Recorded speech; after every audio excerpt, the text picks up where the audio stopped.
Hello, this is part 2 of our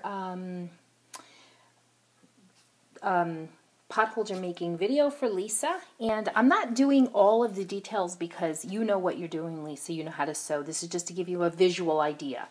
So now I've cut out my pockets. These are two-sided, and this one's two-sided. And then I have both my inner and my outer for my pocket.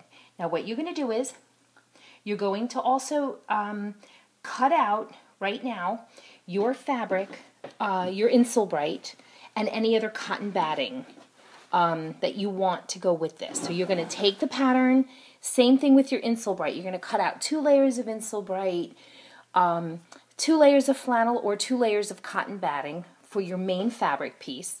And then I do recommend cutting out 1 layer of cotton batting for your pocket for each side. So you're going to cut out 2 more layers of pockets for cotton batting.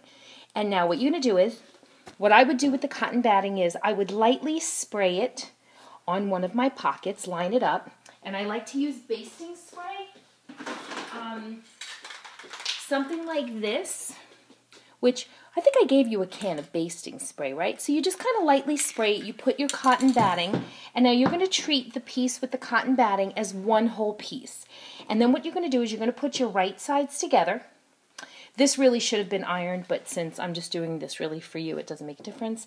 And you're going to stitch a 1/4 inch from the top, and then you're going to snip your corners, and then turn it over, press it down, and top stitch. And now that'll be the top lining of your pocket for your pattern. Once that's done, you're then going to line up your pieces.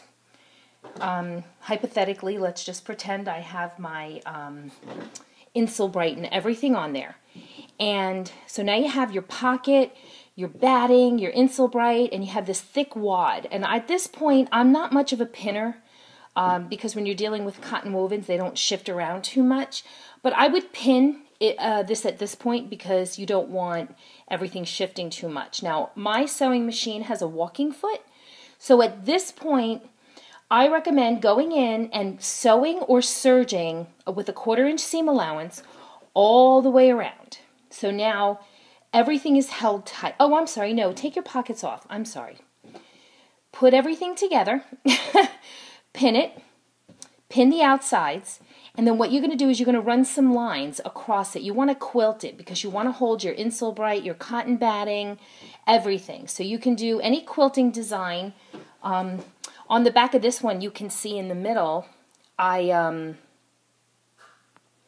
the back of this one, I kind of did like a fancy wave because my machine has fancy stitches. I think yours does too. So, but if not, just quilt it. You can put as little or as many as you want.